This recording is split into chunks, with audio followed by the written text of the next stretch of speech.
Hi guys, I'm Ashley with Grace and Goods Boutique. And I'm Shelby with the Ari Event Studio. And this is the Business Bestie Podcast.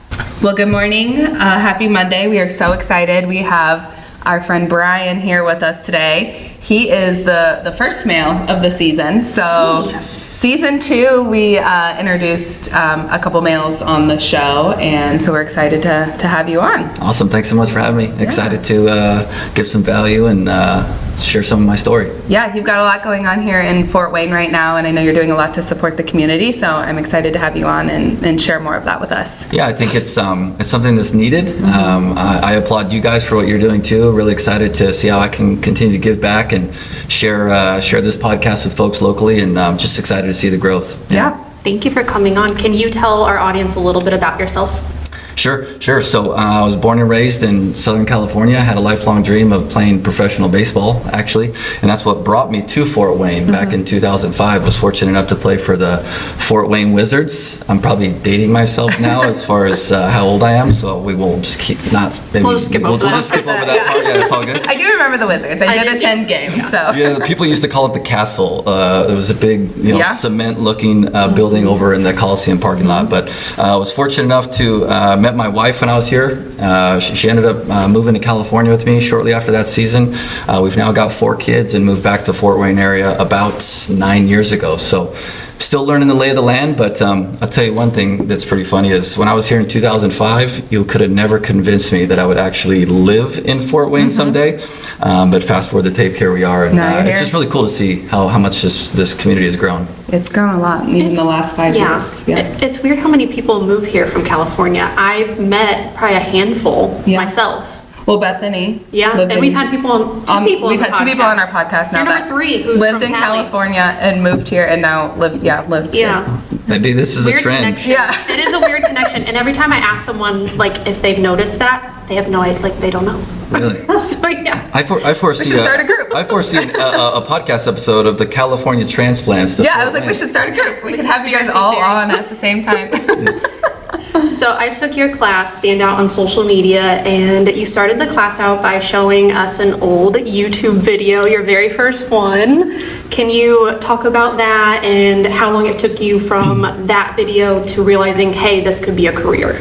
Yeah. First of all, that video was super, super embarrassing. And that might be the first nugget that I share with just all the listeners too, is you gotta do it scared.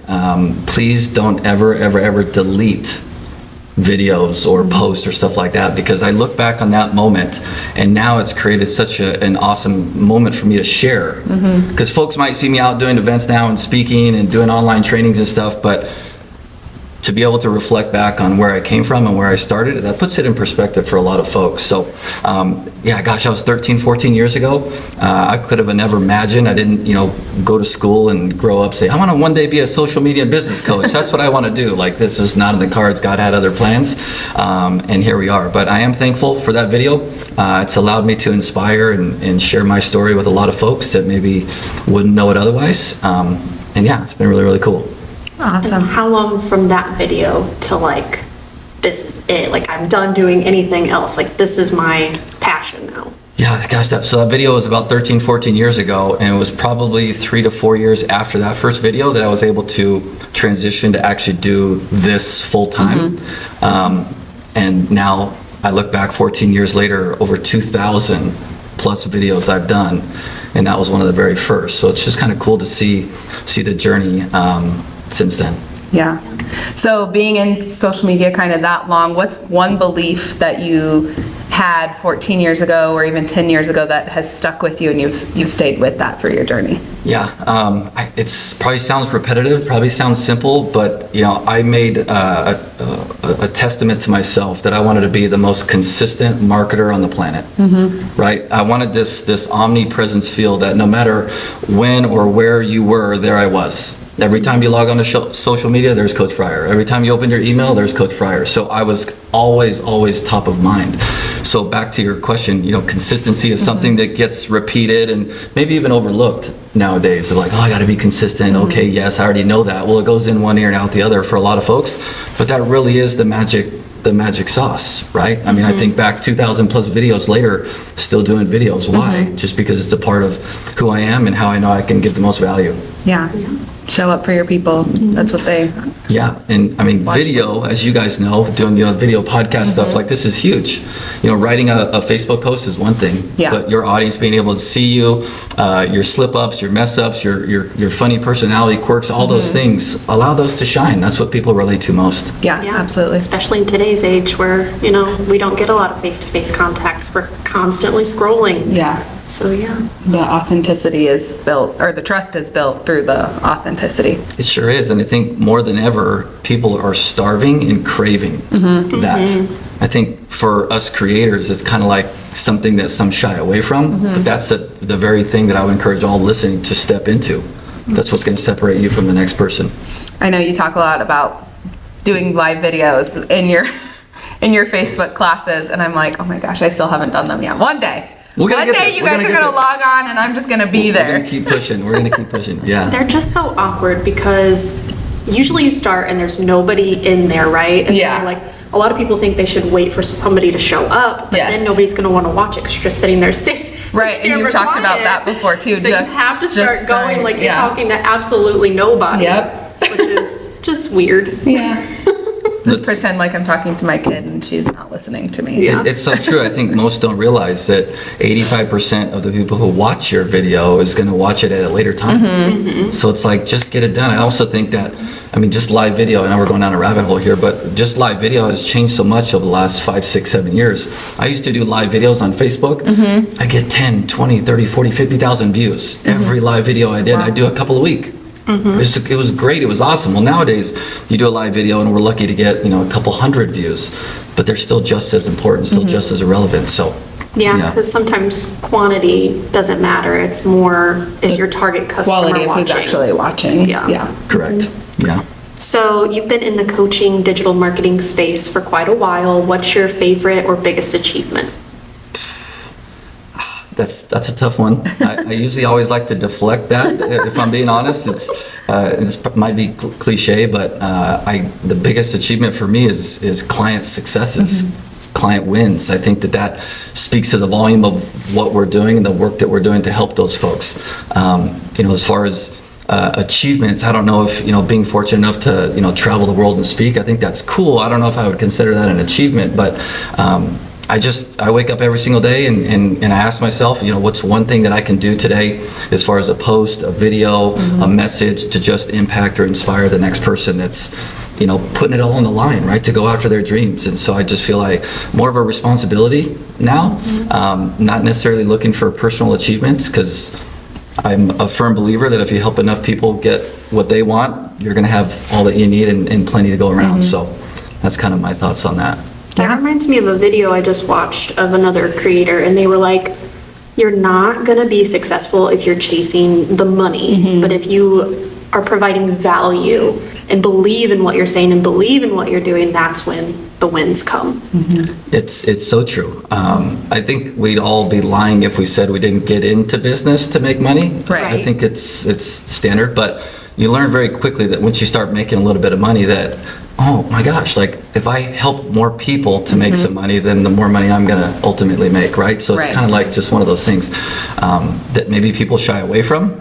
But we're in business. We're all business minded. Yeah. Right? Business Besties podcast. Here we are, Yeah. right? Okay. We're in business to make money, but also realize that in that process, helping others, we're going to be blessed. Yeah. All right. So many online entrepreneurs chase the trends and the tactics, but you emphasize fundamentals. So what is one timeless tactic that you still use today, or that you tell your clients to use?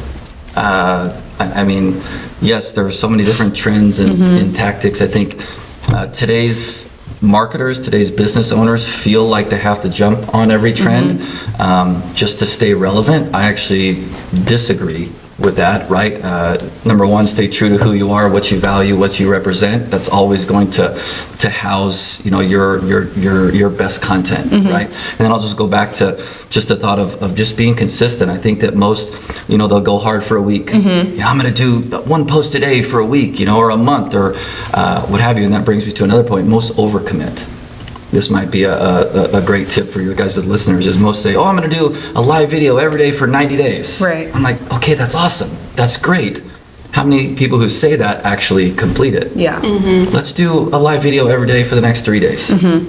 And then let's do 3 more days, and so on. So I think that might be, one of the best suggestions. So setting smaller, more achievable, realistic goals. Yeah, because then you experience small wins. Yeah. And versus 90 days, you might be thinking, oh my gosh, like what the heck did I just commit to? Right. Versus, no, I'm just gonna get up, I'm gonna do one today. I'm gonna do another one tomorrow. And just these small wins, next thing you know, a good buddy of mine, we talk a lot about streaks. Creating winning streaks for yourself. Something as simple as doing a live video today and then tomorrow and the next day. After you do 3 or 4 or 5 or 6 or 7 in a row, and now you're like, oh my gosh, I can't break my streak. I got to keep it going. So you can almost kind of gamify. When it becomes kind of part of your day, I feel like even just like with like the gym or fitness, when you're, those first 2 weeks of going back are always the hardest. Yeah. And then it just becomes part of your natural normal day. Like I have to get this done. This is just on my to-do list today. Yeah, it's part of who I am. It's part of just what I do. It's part of my routine. Absolutely. Yeah. Well, I think too with trends, I think COVID really brought out a lot of trends on TikTok. And so I think that has also gone now into reels and things like that and all the funny dancing. And I noticed that takes over a lot on some people's accounts. And I know we've talked about this, like getting the eyes on you is great. They might stop and see what you're doing. That's funny, but what are you selling? Or, what are you actually trying to communicate? Sure. So I think having that equal balance of the trendy dancing and actual valuable content is important. Yeah, 100%. You guys are spot on. We have to talk about hashtags because Oh my gosh. you are the first person I have ever heard say that hashtags are dead and useless and forget about them. So please explain why. Elaborate. I promise not to get any hate on this episode about hashtags.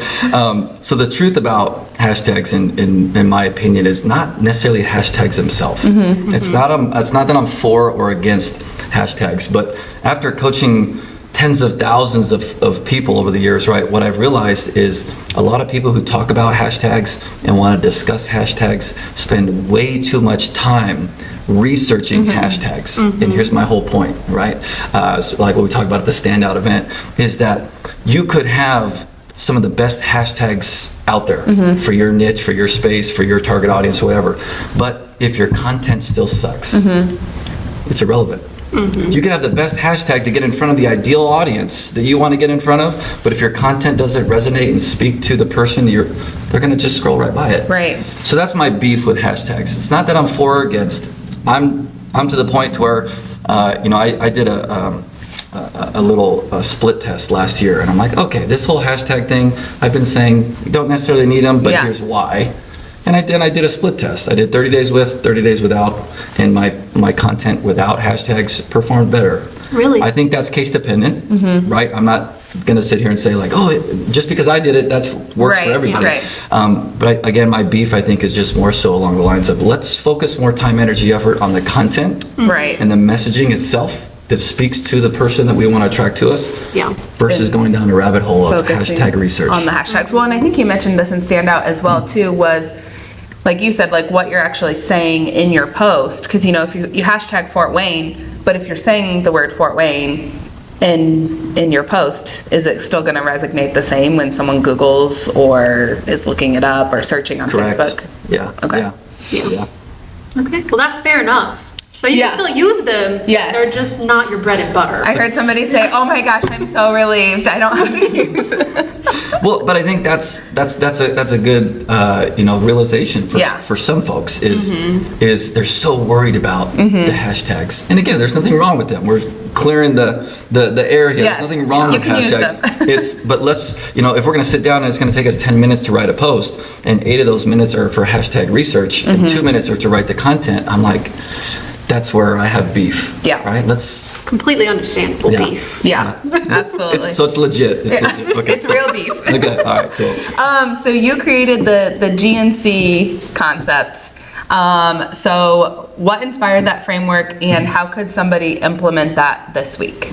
Yeah, such a great question. I'm a big acronym believer. GNC is just something that started to formulate 4 or 5 years ago, but it's based off of, I've been doing this 12, 13, 14 years, and I got to thinking, I'm like, every single thing I've ever taught, everything that all of us entrepreneurs are out there doing on social have to include all three of these components, right? We all should be and want to create content that promotes awareness, visibility, and growth. We want more eyeballs on our content, right? To eventually get more sales.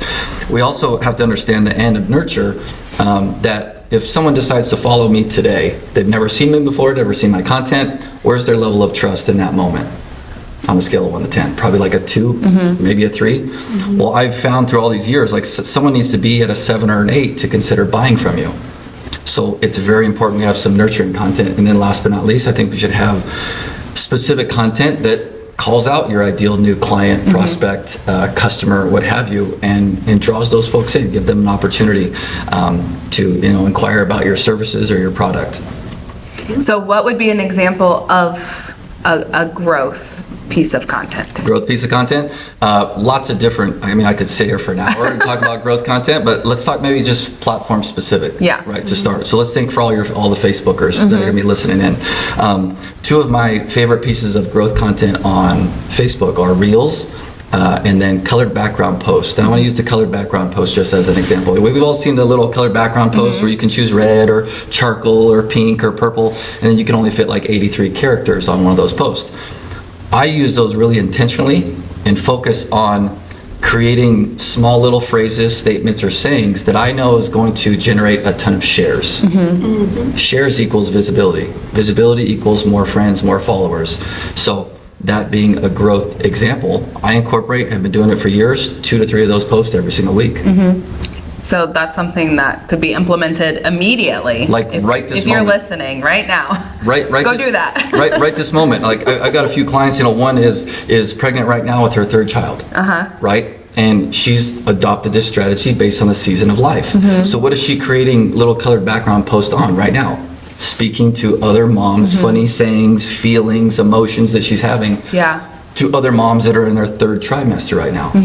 What do you think's happening to those pieces of content? They're going bananas. And it's attracting more moms, right, with young kids, her ideal potential new clients. So it's just really cool to have an actual strategy and plan, and then kind of see that come to fruition. And then if she was going to implement nurture, she could post a video of her, a day in the life of a mom and 3rd trimester, something like that. Could just be a live video, even, right?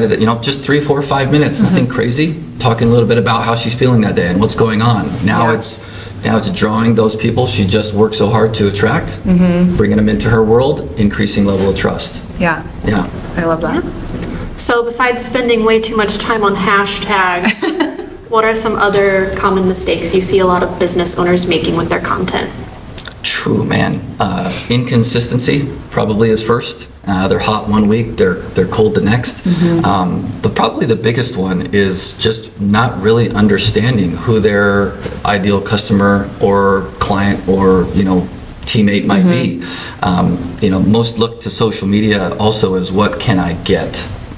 What can I get? They're posting. What can I get as far as followers, sales? And I've encouraged others to adopt the thought process of what can I give, right? So as far as what mistakes are they making, they're approaching social with what can I get versus how can I give? What can I give to ultimately attract more of those right folks back to me? Perfect. So what do you see is the main difference between your clients that are really successful and ones that just never hit the mark? That's a loaded question. How do I call some of them out? I know, right? We're not dropping names. No. We're not dropping names. Gosh, I think number one, every single person is different. I think a lot of folks, let's say they get introduced to my GNC framework, for example, and some clients might have success in a couple of weeks, some might take a few months. And that's the first question they ask, well, how did they get results in 2 weeks, 3 weeks, 4 weeks versus mine's taken 6 months? I think I always say number one, it comes down to the level of trust you currently have with your existing audience. It's different, right? Right. If I was to go take and buy another random course, I have a bigger audience, wider casted net. It's likely that I'll probably get results a little bit sooner than someone who's got 500 friends on Facebook. Right. So I think that's that's important to understand. Most don't quite understand that. And then second, I know I'm kind of repeating some of the same things, but really understanding who you're talking to, and just making the conscious decision of showing up every day.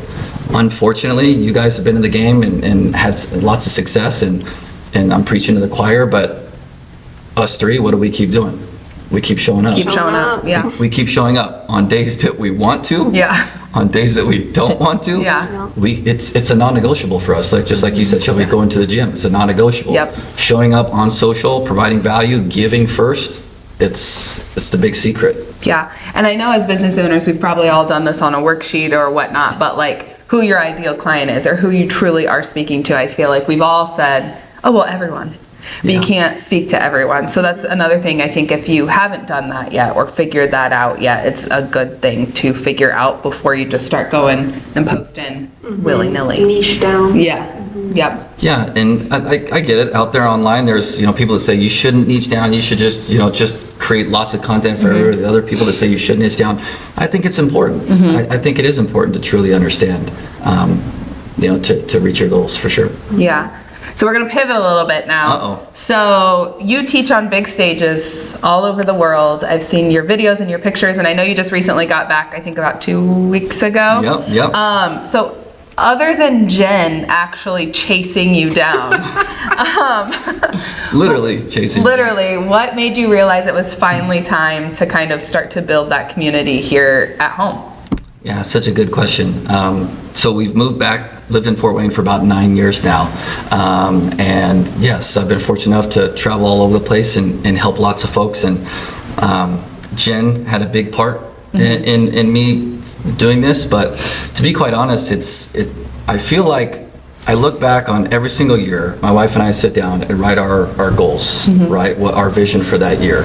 And every single year, at the end of the year, guess what we do? We go back and we look at that list, and every single year for the last 14 years, I've checked every single box that we've envisioned or wanted to create. And so it's gotten to the point now to where, Jen chatting in my ear a little bit, and then me just getting to the point to be like, you know what? I've done a lot of the things that I never thought were probably possible. And the last year or so, it's just been like tugging on my heart, like, how can I take this to the next level? I feel like I'm very mindful of my time and my work days and all that. And the more I got to think about it, like, there's a little bit more time now. Yeah. I've been fortunate enough to create the days that I want. There is time to be able to give back to the local community. And quite honestly, as you guys know, as business owners, like, our community needs it. Yeah. Yeah, we're growing so much. There's so many more business owners now in Fort Wayne. And I think what you guys are doing here, and I'm fortunate enough to be a part of the podcast, is we all believe that collaboration is greater than competition. Yeah, absolutely. So, big thank you and shout out to you guys for inviting me here. But I see this as a collaboration. The first thing I want to ask is, like, how can I help promote this? How can we help serve one another? As well as these stand out on social media events. So that's what excites me most. Thank you. Yeah, we're really excited to have you on here, and then also just in the community, giving back. I think what you and Jen are doing is teaching a lot of valuable information and bringing people together too, which is the other part of that. Well, I gotta shout out the RE Events Center here because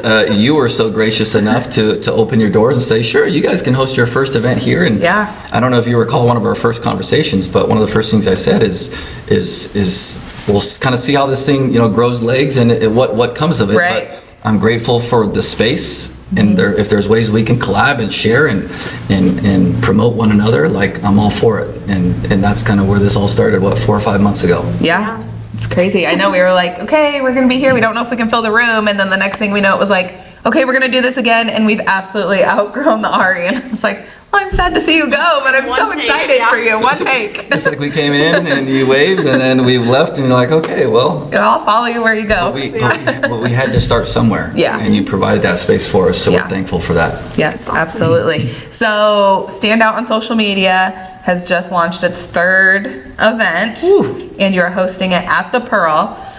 So what's one big trend you're seeing in live learning and community building?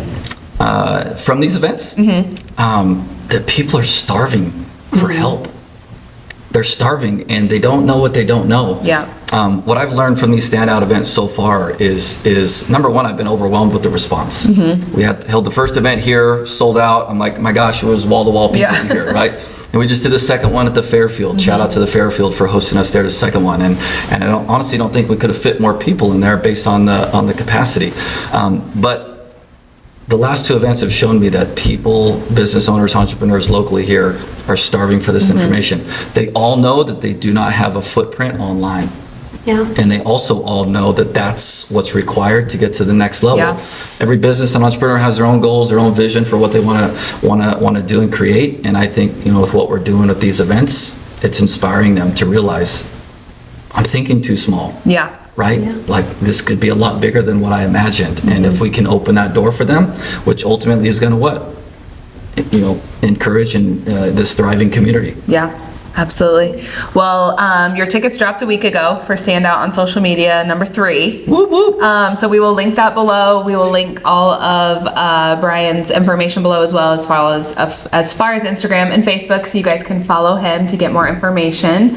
And we thank you so much for being on the podcast. Absolutely. Thanks for having me. Yes, of course. We will see you guys all next Monday at 8 a.m. Have a good day.